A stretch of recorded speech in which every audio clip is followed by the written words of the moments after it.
नमस्कार प्रेक्षकांनो, तर आपण बघतोय विसरू नको तुम्हाला या मालिकेचा आजचा इंटरेस्टिंग असा एपिसोडच्या सुरुवातीला इकडे भाई म्हणतात, चला आता भावकीत कोण आजारी पडला तर तुमचंच नाव सांगणार. आणि इकडे ना वैदेही हसते आणि मग म्हणते, नाव कसं सांगायचं, नाव तर माहिती नाही आपल्याला. पण तोपर्यंत इकडे बायोला कळते की फडफड इकडे फोन विसरून गेले. वैदेही हसती आणि भाई विचारतात, तुमचं नाव काय आहे? तर प्रेक्षकांनो, इकडे ना वैदेही आता नाव सांगायला जाणार तोपर्यंत परत एकदा फोन वाजतो इकडे वैदेहीचा आणि बायो अंदाज घेते की आता ही फडफड इथंच फोन विसरलीये. आणि आता फोन उचलते बरं का, ही आत्या लिहिलेलं आहे म्हणून ना काय, ही पण फोन उचलते बायो. आणि आता आत्याने तिकडनं हॅलो म्हटलंय फक्त, पण नेटवर्कचा काय प्रॉब्लेम, काय इश्यू माहिती नाही. दोघींना आवाज काही ऐकायला गेलेले नाहीयेत. मी डॉक्टर असं नाव सांगेपर्यंत ना, बाबा असा जोरात किंचाळी मारलेला आवाज येतो इकडे. आणि वैदेही आणि भाई दोघं पण त्या आवाजाने च्या दिशेने बघतायत. काय झालं, कोण ओरडतंय असं वैदेही विचारते. तर भाई म्हणतात, दिगू दिगू ओरडला. तर आता भाई उठत असता तोपर्यंत वैदेही म्हणते, थांबा थांबा थांबा, तुम्ही नका उठू, मीच बघून येते. आता भाईना असे काळजीने असे मागे रेलेत बरं का. पण इकडे दिगू मामा जो काही आहे त्याची अवस्था जर तुम्ही बघितलीत ना, तर जरा कमी भीतीच वाटते. तर ते नाही नाही नाही, मी पाया पडते, पुढे येऊ नका, आमच्या बंका मारू नका, बयो बयो असं तो दिगू मामाना ओरडत असतो. सुधाकर तो इलो. आता बयोना आतमध्ये आलीये आणि म्हणते, दिगू दिगू काय झाला, काय झाला, मी असं आहे, घाबरू नको, काय झाला. तर बायो बायो तो इला. तर बायो म्हणते, कोण आला, कोण नाही इलय. तर तुका पण मारेल तो. तर बायो म्हणते, कोण नाही काय झालं सांग, ते बघ रक्त, ते बघ रगत इला असं म्हणत ना ओरडते. आणि तो प्रसंग दाखवला तो अक्षरशः काटा तो अंगावर, असं कोयता घेऊन धावत येऊन मारलंय कुणीतरी. आता सगळेच त्या दिशेने धावत येतात, रक्त सांडलेलं आहे असं ते दिसत असतं त्या दिगू मामाला. सूर्याचे मित्र तर हे सगळे आलेले आहेत. बाई ओरडून म्हणते, अरे काय नाहीये हय, दिगू दिगू दिगू, आणि शांत हो रे दिगू असं म्हणत असते. तोपर्यंत वैदेही येते आता तिथे आणि ती एकदम म्हणते, काय झालं. त्याला सगळ्यांचं लक्ष वैदेहीकडे गेलंय. दिगू मामा असा की नाही खूप जोरात रडत असतो. तर आता बयो उठते आणि म्हणते सगळ्यांकडे जाऊन, तुम्ही हय हय इथे कशा काला, बाहेर व्हा असं म्हणत ढकलत असते बरं का सूर्याला आणि सगळ्यांना. तर दिगूमामाना बायो म्हणून ओरडत असतो. तर आता वैदेही काय करते, जोपर्यंत बायो ढकलत असते ह्या सूर्याला आणि त्याच्या मित्रांना, तोपर्यंत वैदेही ना दिगूमामाच्या जवळ येऊन बसते आणि म्हणते, शांत व्हा, शांत व्हा, काही नाही झालं, नाही कुणी नाहीये तिकडे, शांत व्हा, शांत व्हा, आम्ही आहोत, आम्ही सगळे आहोत, तुम्ही एकटे नाही आहेत, बघा बघा सगळे आहेत ना इथे असं म्हणत ना शांत आवाजात समजावते. आणि दिगू शांत होतोय बरं का हळूहळू इकडे. तर प्रेक्षकांनो पुढे बघा, आहेत ना सगळे, सगळी आपली माणसं आहेत, काहीही होणार नाही असं म्हणत वैदेही समजावते आणि म्हणते, माझ्याबरोबर एक छान दीर्घ श्वास घ्या, घ्या बघू. तर ना इकडे मामा असं म्हणत सूर्या हाक मारतो. तर प्रेक्षकांनो वैदेही जसं जसं सांगेल तसं इथे दिगू मामा करतोय. आणि बायो सुद्धा ना ह्या दोघांकडे बघते बरं का. वैदेही परत एकदा म्हणते, परत एकदा श्वास घ्या. तसं दिगू मामा शांत असा दीर्घ श्वास घेतो. आणि मग वैदेही म्हणते की व्हेरी गुड, आता बरं वाटतंय ना तुम्हाला, आता आपण वरती छान पडूया असं वैदेही समजावते. आणि या या वर पडा असं म्हणत ना बेडवर बसवते. सावकाश सावकाश पडा, झोपा इथे असं सांगते वैदेही. तर दिगू मामा सुद्धा हो असं म्हणत बेडवर येऊन बसतो, झोपतो तिथे. आणि वैदेही ना डोक्यावर त्यांच्या हात फिरवते आणि म्हणते, आहोत आम्ही सगळे इथेच आहोत. मंग्या आणि नानू सुद्धा दोघं जण बघतायत. सूर्या सुद्धा असं चकित होऊन बघितल्यासारखं करतोय. तर दिगू मामा शांत झोपतोय. वैदेही परत एकदा सांगते, काही नाही, आम्ही सगळे आहोत तुमच्याबरोबर. वच्ची बघा कशी बघतीये बयो. पण नंतर जे काही घडणार आहे ना ते फारच डेंजर आणि विचित्र दाखवलंय. असं तुम्ही एपिसोड शेवटपर्यंत बघा, म्हणजे तुम्हाला कळेल काय होतंय ते. तर वैदेही परत एकदा म्हणते, तुम्ही सगळे, आम्ही सगळे आहोत तुमच्यासोबत, तुम्ही एकटे नाही आहात, शांत व्हा, शांत व्हा. सूर्या असा की नाही संशयाने बघत असतो. तर वैदेही त्याला सुद्धा धीर देते आणि ठीक आहे ते असं आता म्हणते. आणि आता प्रेक्षकांनो दिगूमामा झोपल्यानंतर ना वैदेही उठून जात असते. तेवढ्यात वैदेही विचारते एकदम बयोला, यांना हा त्रास सतत होतो का? तर बयोना बघत राहते. वैदेही पुढे म्हणते, कुणाची ट्रीटमेंट चालू आहे? तर तर प्रेक्षकांनो सूर्या ट्रीटमेंट असं प्रश्नार्थक विचारतो. तर वैदेही पुढे विचारते, म्हणजे ट्रीटमेंट सुरू नाहीये? तर सूर्या म्हणतो, खयची ट्रीटमेंट? तर वैदेही पुढे म्हणते, कमाल आहे, आता त्यांना जो काही त्रास होत होता, ते जे काही बडबडत होते, याचा अर्थ नक्कीच त्यांच्या मनावर कसला तरी आघात झालेला आहे. त्यांच्या मनात कसली तरी भीती आहे, ट्रॉमा म्हणतात याला. पोस्ट ट्रॉमॅटिक स्ट्रेस डिसऑर्डर याचं आजाराचं नाव आहे. मानसिक आजार आहे हा, असं म्हटल्यानंतर ना बयो ओरडणार असते जोरात, "माझं भाऊ" असं म्हणते आणि एकदम म्हणते, "माझं भाऊ वेडा नाहीये, खुळो नाहीये माझा भाऊ." तर वैदेही म्हणते, "अहो मी तसं म्हणत नाहीये." तर लगेच बयो म्हणते, "बास झालं. लई अक्कल पाजळलास तू. इंग्लिश बोलून स्वतःची गिराईक वाढवू नकोस. माझ्या भावाशी कसं जपायचा हे तू माका शिकवणार?" घेणं ना देणं आणि कंदील घेऊन येणं असं सगळीकडे ना बयो ओरडत असते, बोलत असते. आणि मग ना तू आधी ना स्वतःचा फोन सांभाळू शिक, असं म्हणत ना वैदेहीचा फोन तिच्या हातामध्ये देते आणि म्हणते, "आणि माझा झील आता बरं झाला, तू ना बाहेर निघ, चल चल निघ बाहेर," असं म्हणत ना इथे डायरेक्ट ना वैदेहीला हाकलूनच दिल्यासारखं करते. आणि वैदेही जाता जाता सूर्याकडे बघून म्हणते, "काळजी घे त्यांची, येते मी." आणि आता प्रेक्षकांनो वैदेही तिकडनं निघून गेलीये आणि बघा पुढे काय काय घडणार आहे ते. सूर्या मात्र दिगुमामाला छान असं थोपटतो परत एकदा, त्याच्याकडे बघून हसतो. आणि आता प्रेक्षकांनो सूर्याला काय वाटतंय ती गोष्ट वेगळीच आहे, कारण तो फ्लर्टिंगच्या मूडमध्ये आहे. पण इकडे आत्याचा जीव मात्र अजून वर खाली होतोय. आत्या म्हणते, "नाही, नाही, आता ना इथे वाट बघण्यात काही अर्थ नाहीये. चला आपण तिला आणायला जाऊ चला." तर लगेच ना वरदचे बाबा म्हणतात, "एवढा वेळ वाट बघितली, अजून थोडा वेळ वाट बघू. काय माहीत येतच असेल." तर लगेच आत्या ओरडून म्हणते, "येतच असेल म्हणजे? इतका वेळ थैथयात घातलात नाही ते, आता काय झालं?" असं आत्या विचारते आणि म्हणते, "काय रे वरद, काय झाला? आता घाबरलास तू?" असं वरदकडे बघून बोलते बरं का आत्या इकडे. आणि म्हणते, "आता मला वाटलंच होतं, तुम्ही ना काही एक करू शकणार नाहीये. मलाच काहीतरी करायला पाहिजे. मलाच जावं लागेल. मीच जाते." असं म्हणत ना जात असते आत्या. तर लगेच ना वरदचे बाबा आणि वरद आडवे येतात आणि म्हणतात, "आवशे, आवशे." तर वरद म्हणतो, "नले, नले, नले थांब." तर लगेच वरद म्हणतो, "बाबांनो चला जाऊया. मामा चल तू पण." असं म्हणत ना आता तिघजण ही वैदेहीला आणायला निघालेत. आणि आता वैदेही तांडलांच्या घरात अजून काय करते हा जर प्रश्न तुम्हाला पडला असेल, तर कळेलच तुम्हाला काय काय करते तिथे. पण तोपर्यंत ही सगळे निघून गेले तरी सुद्धा आत्याच्या मनात तीच भीती आहे आणि तेच तिला आठवतंय, की तुम्हा देसायांच्या घरातल्या सगळ्या माणसांच्या 13व्याचं जेवण जेवल्याशिवाय मी काय देवीची ओटी भरणार नाही. ही जी काही वचनं शपथ घेतलेली आहे, ती शपथ इकडे आत्याला आठवते सारखी-सारखी. आता वरदचे बाबा आणि वैदेहीचे बाबा म्हणजेच वरदचा मामा असे सगळेजण वैदेहीला आणायला निघालेले आहेत.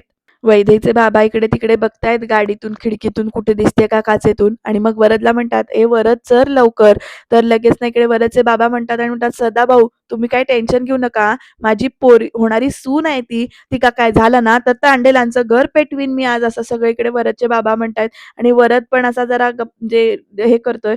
तर वरदचे बाबा म्हणतात, "चल, चल लवकर चल." आणि ह्या सगळ्यात बिचाऱ्यांना वैदेहीच्या बाबांना मात्र खूप असं टेन्शन आलंय.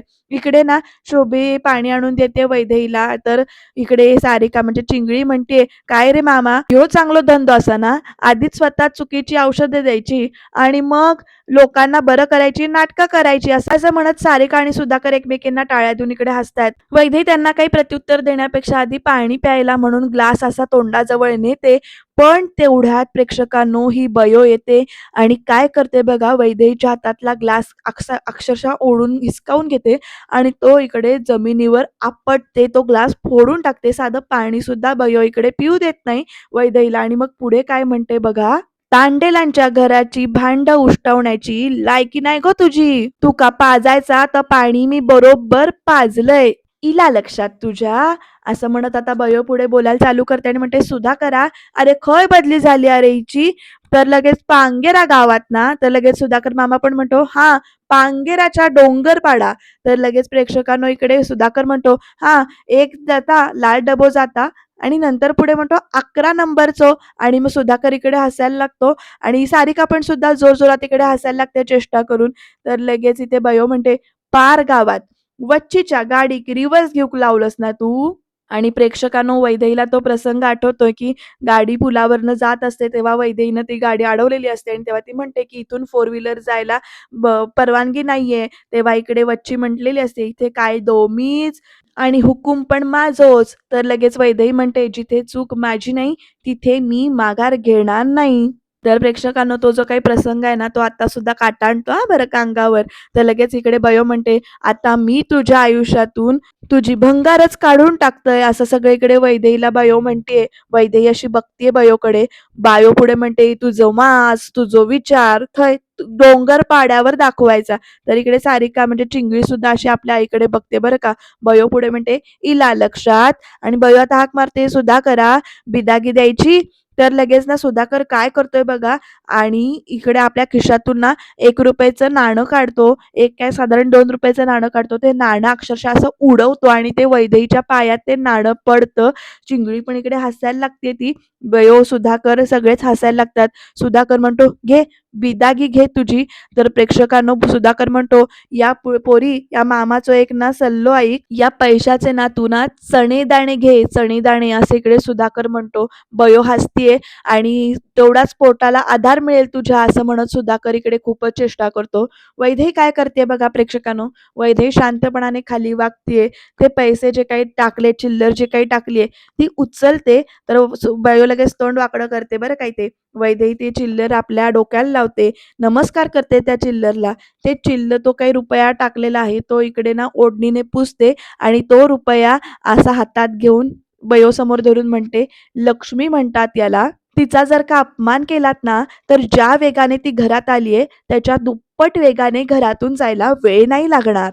आणि तोच रुपया जो काही आहे, तो इथे ती टेबलावर ठेवते आणि बयो काय म्हणते बघा, लगेच म्हणते, "ए फडफड, तुझं हे कीर्तन जे काही आहे ना, तर ते थंय डोंगर पाड्यावर ऐकवायचं. इले लक्षात, ऐकव, बाहेर जायचा रस्ता आणि तो तो बाहेर जायचा रस्ता आहे," असं म्हणत ना सांगते, की "तू जा आता, निघ, चल निघ," असं म्हणते बरं का.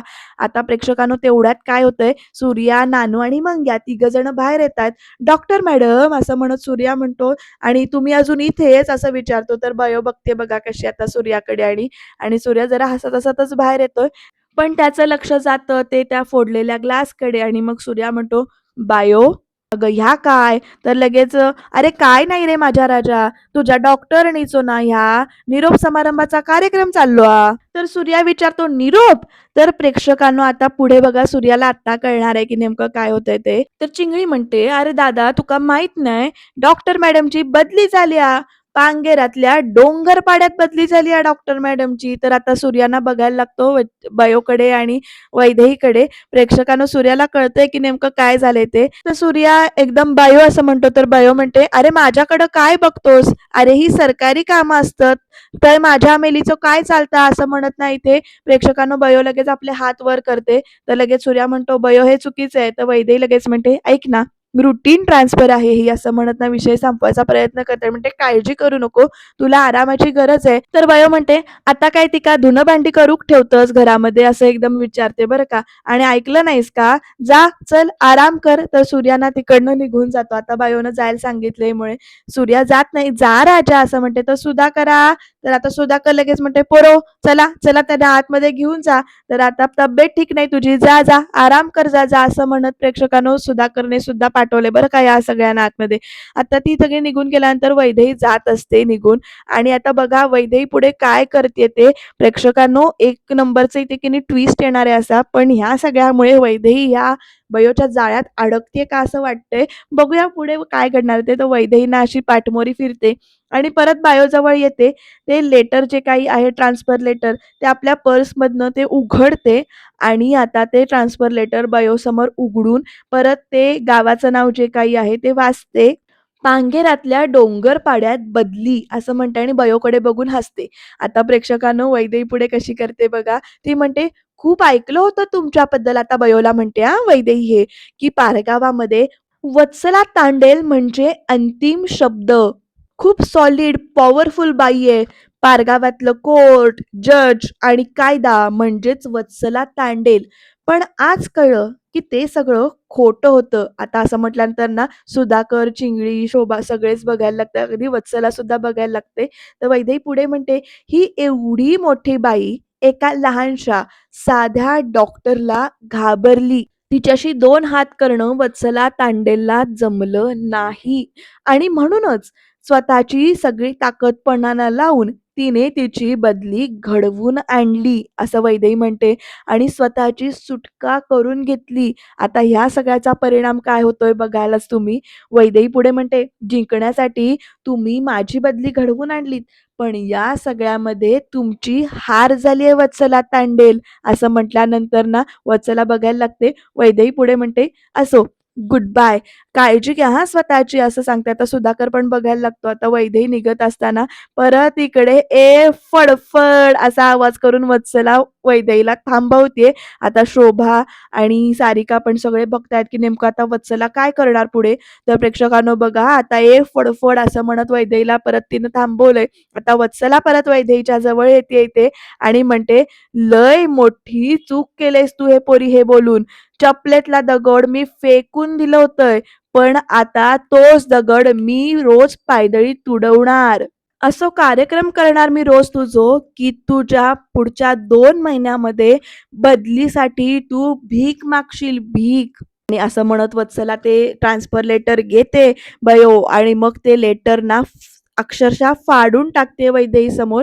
आणि आता पुढे हे नाटक किंवा हे युद्धच जरा कमी म्हणायला पाहिजे. कुठलं वळण घेणार आणि ह्याच्यामध्ये जेव्हा या वच्चीला कळेल, की ही वैदेही म्हणजे देसायांची मुलगी आहे आणि हे सगळं कळल्यानंतर ह्याला एक वेगळंच वळण लागेल असं वाटतंय. वाघीण जशी तिच्या शिकारीसोबत खेळताना तशी तुझ्या जीवासोबत मी खेळणार. तू पण हयच आणि मी पण हयच. असं सगळं इथे वत्सला म्हणते आणि पुढे म्हणते, "जोपर्यंत तू तुझ्या जीवाची भीक मागत नाहीस, तोपर्यंत ह्यो खेळ सुरूच राहणार." आता प्रेक्षकांनो डेंजर आहे बरं का हे प्रकरण.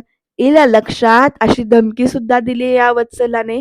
आणि वैदेही आता फक्त हे हसतीये, बाकी काही बोलत नाहीये. ते सगळं ऐकून घेते आणि तिकडून बाहेर पडतीये. आणि ती निघून गेल्यानंतर वच्ची स्वतःच्याच गुरमीत आहे.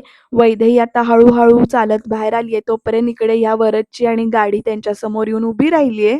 वैदेहीला बघून वरदचे बाबा आणि वैदेहीचे बाबा असे तिघजण एकदम बाहेर येतात. वैदेहीचे बाबा येऊन वैदेहीला विचारतात, "वैदू अगं बरी आहेस ना तू? तुला काय झालं नाही ना?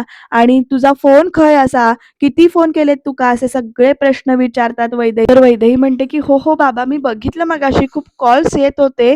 तर लगेच वैदेही फोन घेते आणि म्हणते, "बापरे! एवढे मिस कॉल्स? आत्याने एवढ्या वेळा कॉल केलाय?" तर लगेच ना वरद म्हणतो, "फोन एकदा तरी उचललास का मग तू?" तर वैदेही म्हणते, "सॉरी फोन सायलेंटवर राहिला आणि त्यामुळे आणि मी पण." तर लगेच वरद म्हणतो, "सॉरी म्हटलं म्हणजे झालं? हय आमच्या डोक्यात ताप झालो त्याचा काय?" असा प्रश्न विचारल्यानंतर ना वरदकडे बाबा बघतायत सगळेजण. वैदेही पण बघतेय. वैदेही म्हणतीये, की "मला हे कळत नाहीये तुम्ही एवढे सगळेजण पॅनिक का होताय?"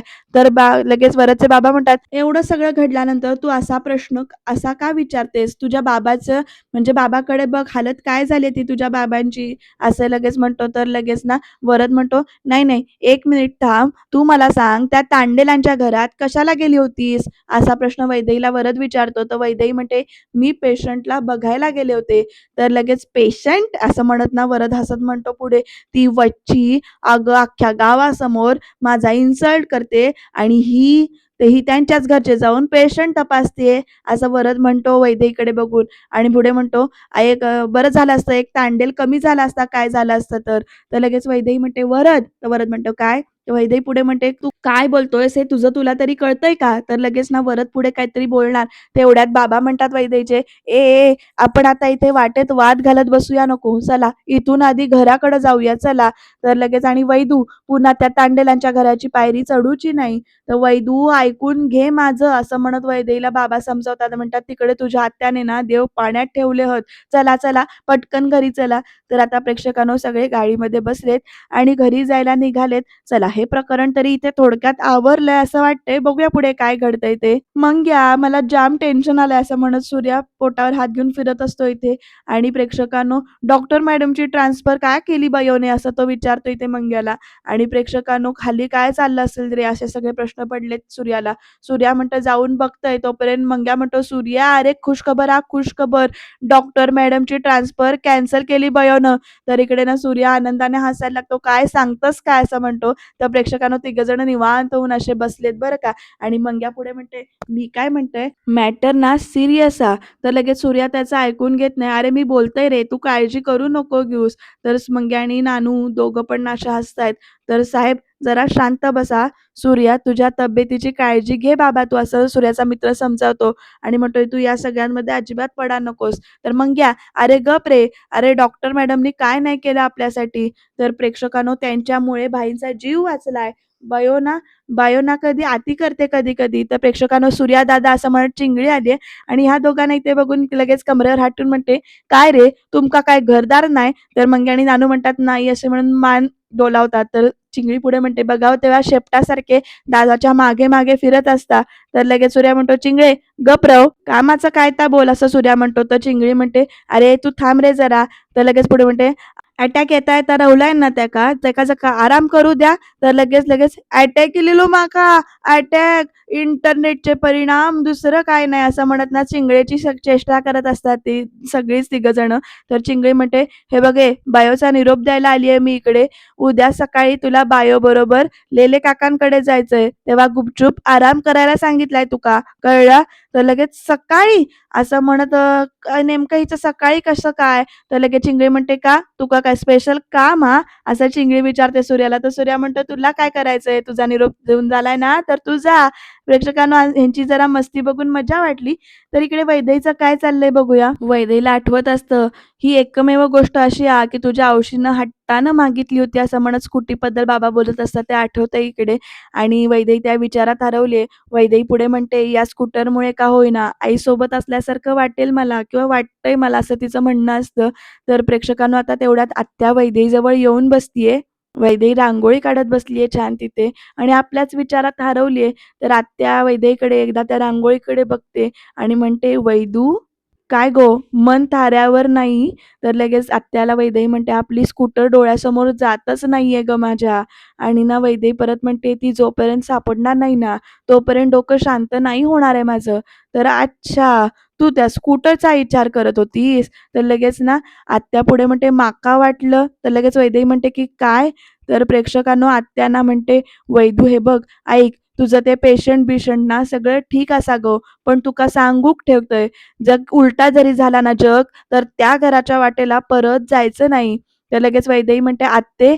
तर आत्या म्हणते, "अगं ती माणसं आपल्यासारखी सरळ मार्गाने चालणारी नाहीयेत. देवी पाठीशी होती म्हणून तू सुखरूप तरी परत आलीस. नाहीतर." तर लगेच वैदेही म्हणते, "आत्या अगं एवढं काय घाबरायचं? हां, म्हणजे तू म्हणतेस तेही बरोबरच आहे म्हणा, की ती बाई जरा थोडी विचित्रच आहे." तर लगेच आत्या विचारते, "तिनं काय केलं नाही ना तुला?" तर वैदेही म्हणते, "अगं नाही गं, काय केलं?